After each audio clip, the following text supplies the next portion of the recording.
start, as always, with a question that came in advance. We'll take the one about happiness, since it's Happiness Day. And it says, what is the key to true happiness?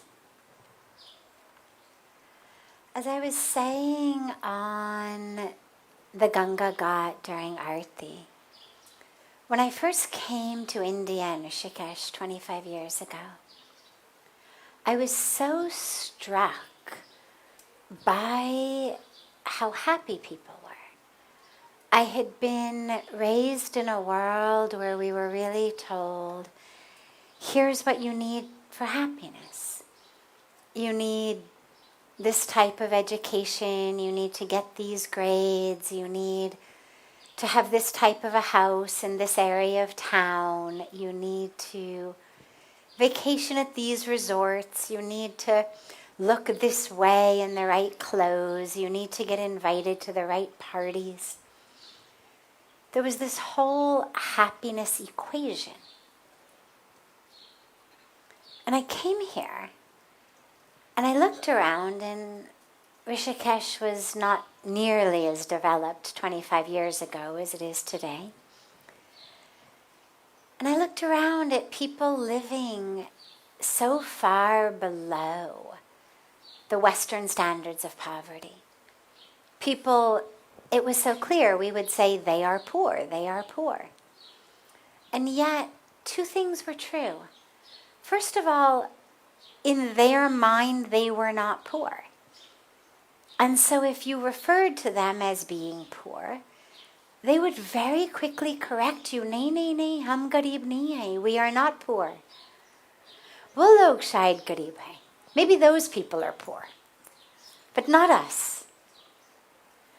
And it was staggering because to me they were objectively, unequivocally poor. But in their minds they were not.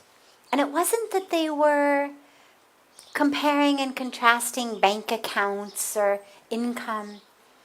It was a felt sense experience in their lives that did not coincide with not having enough, which ultimately is what being poor means. You don't have enough. The other thing that was so powerful was their answer to how are you was always, it's God's grace. Ganga ki kripa, Bhagwan ki kripa, Pujya Swamiji ki kripa. And it amazed me. People sweeping the road. Bas, Ganga ki kripa. Women walking in the Himalayas with firewood on their heads, back home to cook the one meal a day their family was going to eat. Bas, sab Bhagwan ki kripa. And it impacted me so deeply because the world I had come from was full of people who had everything, and yet there was always something that we felt like we didn't have. And it varied from moment to moment or person to person, but I had never met anyone who at pretty much any time in their life could say, bas mast, tripped ho gaya. And here were people who had really next to nothing. And every moment, they were full. And so I really started paying a lot of attention. I'm a scientist. And I started paying a lot of attention once I could see clearly again.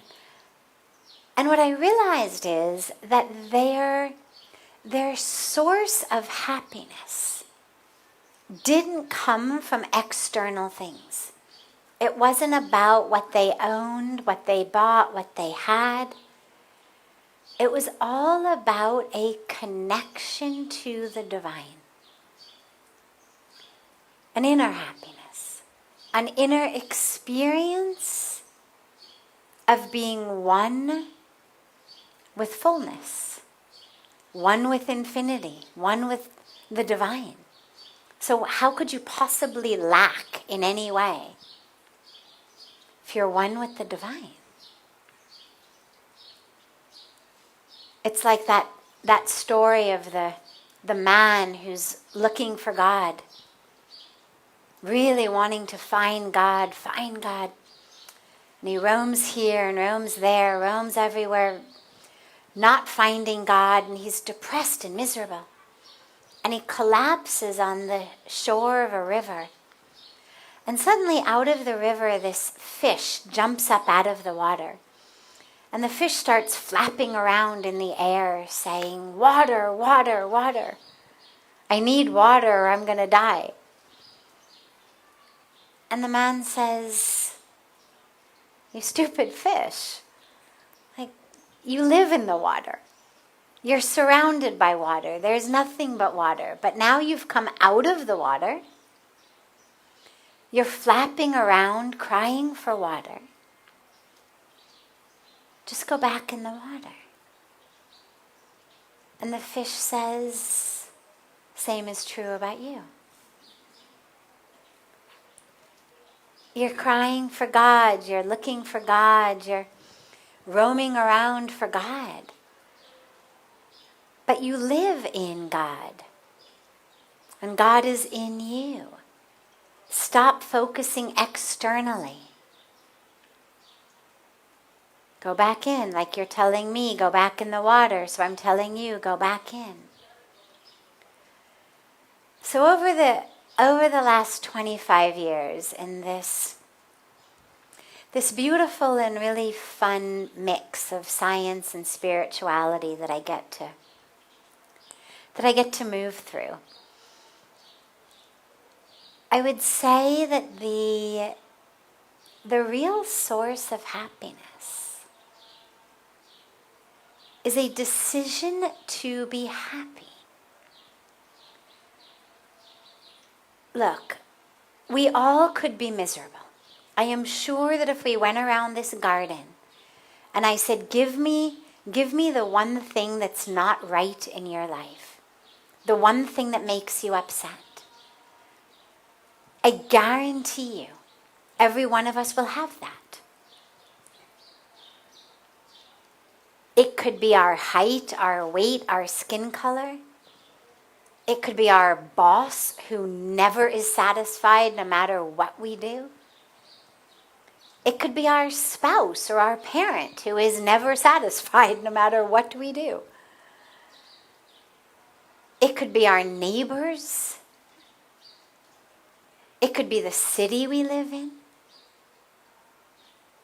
It could be that the universe took a loved one from us recently or a long time ago, but we're still suffering from it. It could be anything. There's always an excuse, a reason to not be happy if we want. And as long as we've convinced ourselves that we can't be happy until all those reasons are over, we will never be happy. Happiness is not that which happens automatically when you have successfully removed every source of possible annoyance or dissatisfaction or sadness from your life. It's not a byproduct that just appears in the space once you've satisfactorily gotten everything out of your way. Happiness is that which we choose. Every minute and every moment. Yeah, my weight might be wrong, my height might be wrong, my skin color might be wrong, people might be mad at me again. My job may not be how I'd like it to be, whatever. And I can be happy. It doesn't mean we're complacent. It doesn't mean that we have said, I'm not going to try to change anything. We've been given free will. We've been given agency. We've been given initiative, creativity, to serve, to work, to change things. But we have to stop thinking that we will only be happy once we have changed things. I can be happy right now, long before the world dances according to my tune. Long before everyone does what I want them to and treats me how I want them to, acts how I want them to. I can choose happiness. And I think that's the greatest key, is a really conscious decision. That I have the source of happiness, the source of love in me. And regardless of what is happening around me, I can choose to be happy in this moment. And that doesn't mean that I don't notice or see that there are things that I need to work to change. Hunger in the world, oppression in the world, poverty in the world, climate change. I mean, there's a lot of work to do. And in the face of all of that, I can be happy, not complacent, but happy. And that happiness, I think, if we're going to look at tools, I would give you 3 tools. The first is just this very conscious choice every day. In the morning, I choose happiness. So many of us move through our lives like we're victims. We wake up in the morning and it's like, oh God, the same situation. Like the universe did not come in overnight with a magic wand and suddenly fix everything that was wrong in my life. So we wake up with this, this again. But instead, if we wake up with the awareness, I'm not a victim. I get to choose what this day is like. Not the weather, not the traffic, not the stock market, not other people's moods. But I get to choose my experience in the world today. That is entirely up to me.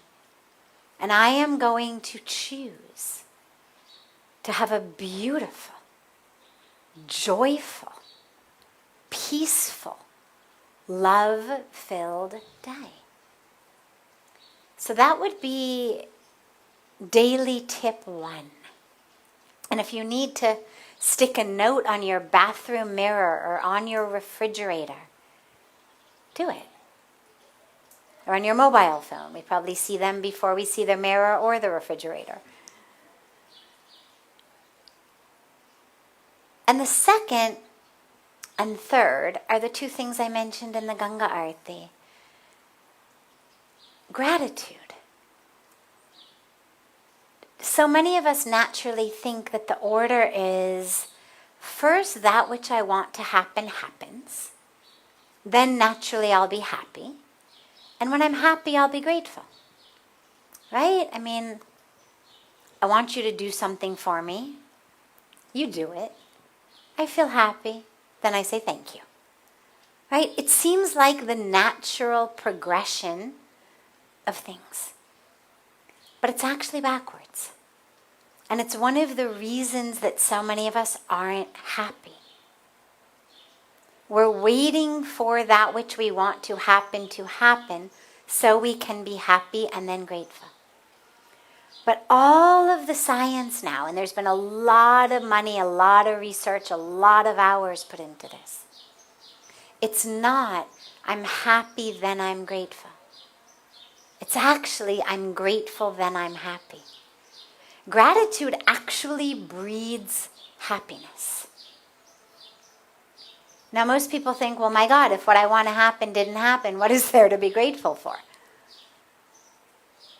But you don't have to be happy or grateful about this exact moment of what didn't happen. Can you see out of your eyes? Can you see the sunrise? Can you see the sunset? Can you hear the voice of your loved ones? Can you hear beautiful music? Do you have water running out of a tap in your house? You turn on a tap and water comes out? Do you have food in the refrigerator, in a cupboard, in a store down the block that you have money to buy something from? Do you have someone in your bed, in your home, in the world who you love and who loves you? Do you have legs that carry you into the bathroom when you wake up? If you've got all of that, you are more blessed than the overwhelming vast majority of people in the world. Are you free? Are you free to worship God by any name, any form, in any way you would like? Are you free to love other people in whatever way, whichever people you would like? If so, you are more blessed than most people on this planet. So there's a lot to be grateful for. If we can start being more grateful, we'll find that we're happier. So people talk about gratitude journals, gratitude lists. Yeah, they don't have to necessarily be on paper. I have a gratitude practice in the morning. I don't get out of bed before I think of 5 things that I'm grateful for. It's just a beautiful way to start the day. I don't write them down. I could, but I don't. Develop your own practice, however it works. But be grateful. And then the other is this aspect of what through me rather than what for me. This service to others. Because what we have found is altruism actually brings joy. And again, they've done all kinds of scientific studies, all kinds of research. You give people $20, $100. Half of them you tell them to go out and to buy whatever they want, have whatever fun they want. The other half you tell them to go out and use that money for someone else. The half that used that money for someone else are far and above happier when they come back than those who used that money on themselves. And it's just been proven over and over again in so many different ways, so many different laboratories. And it's so counterintuitive because we think the more I have, the happier I'll be. But the science proves the opposite. The more you give, the happier you'll be. So try it. Of course, you can always go back. It's not like you can't ever go back to your old ways. But give it a try. Give it a month. For a month. Wake up every day and before you get out of bed, think of 5 things you're grateful for. Before you go to sleep at night, think of 5 different things you're grateful for. See whether throughout the day you can just remember to be grateful. Before you eat, before you drink water. All day long. And see how much you can give, how much you can serve. If it doesn't work, you can always go back. But from what I've seen in my life and from what all of the science shows, it works. Our happiness is in our hands. Beautiful. Does anyone here have a question? Yeah. So much. I know life is complex generally if we see, and we have to really struck the balance. How do we struck the balance between what we are doing for the materialistic world and what we need to do for the peace of mind? You know. So my question is basically I get it. everybody's running for the rat race. Where to stop? What is the time to look back and start serving, as you rightly said? Beautiful. So, how much time do we dedicate to the rat race? And where is the appropriate mark along the way to stop and dedicate spiritually?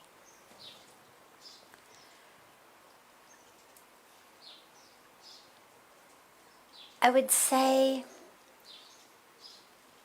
as long as we're living in separation, we're never going to be satisfied. So if I say, okay, I'm going to dedicate 8, 9, 10 hours a day to the rat race. It's my job.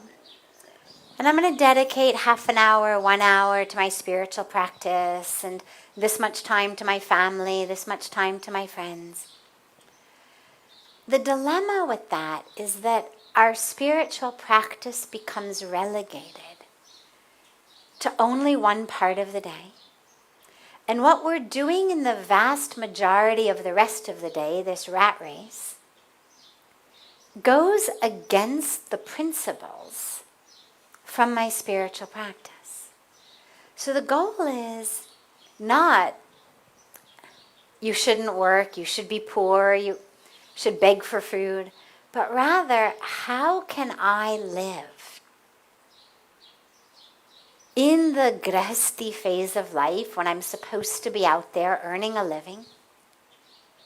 How can I live that life as my spiritual practice? So it's not my spiritual practice is over here and my job is over here. Or my spiritual practice is over here and my grihasti life is over here. But how can I, in my job, stay grounded and anchored spiritually? Well, first of all, you want to make sure that that which you are doing as your job is something in alignment with your spiritual values. Sometimes people say, well, yeah, I know I'm in this horrible business and we oppress women and children and we're polluting the air and the water. But, well, I make so much money and then I donate it to charity.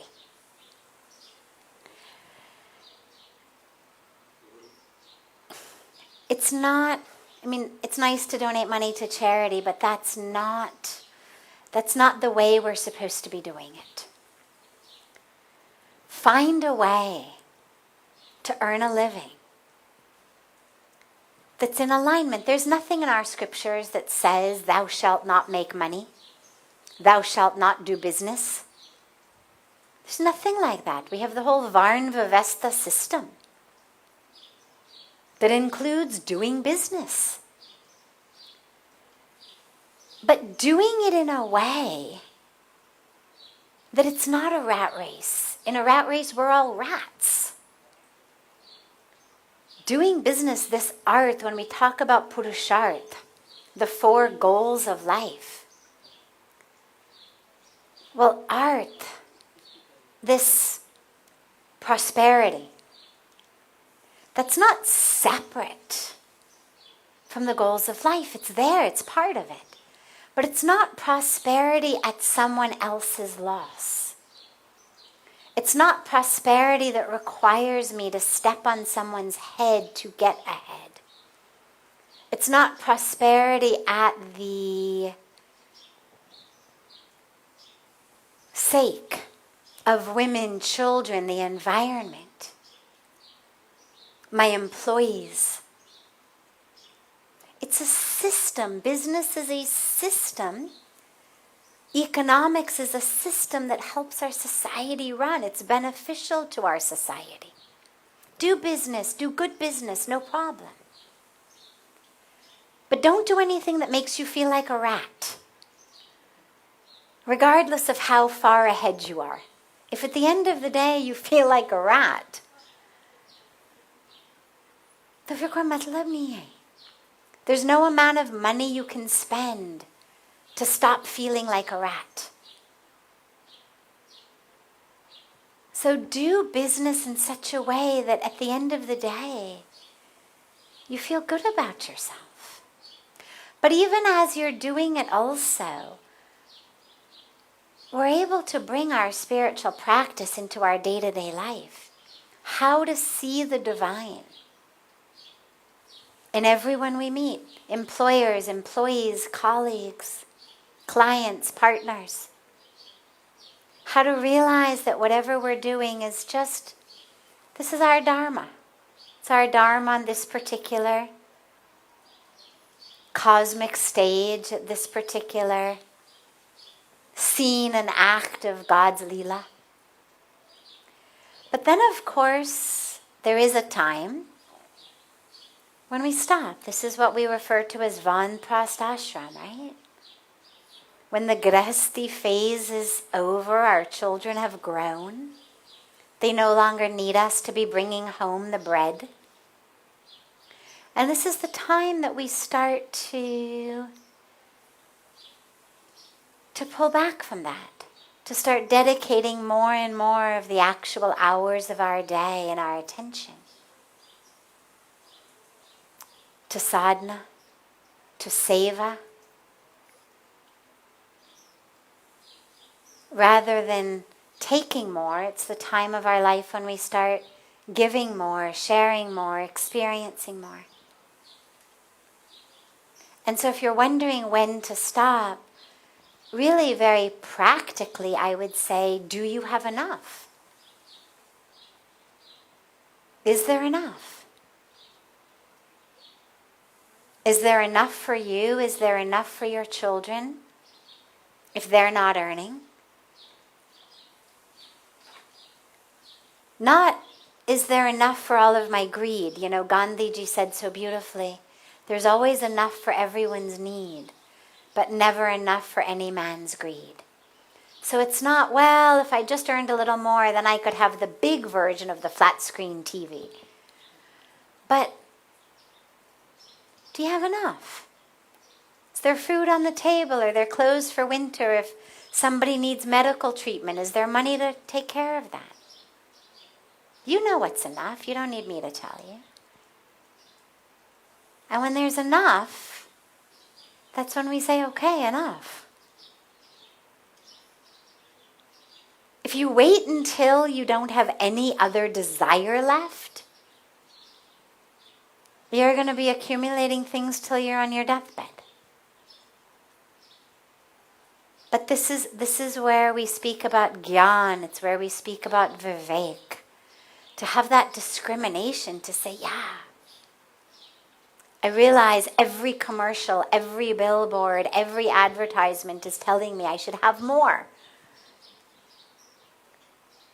But when I look inside, tripped ho gaya. There's enough. I mean, as Pujya Swamiji always says, how many pairs of pants can you actually wear? How many beds can you actually sleep in? How many cars can you actually drive? So that's when we stop. But even as we're fulfilling that grihasti phase, to allow our spiritual path to be that which is flowing through it. So it's not grihasti over here, spirituality over there. It's my spiritual path is infusing my grihastashram life. And ultimately that's the point. Wonderful. Have a beautiful rest of your evening, a very happy World Happiness Day.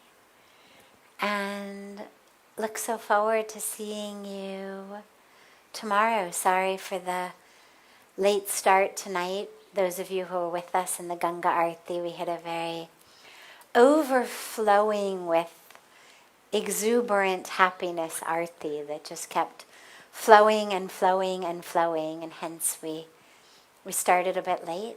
So apologies for that, but look so forward to being together again tomorrow.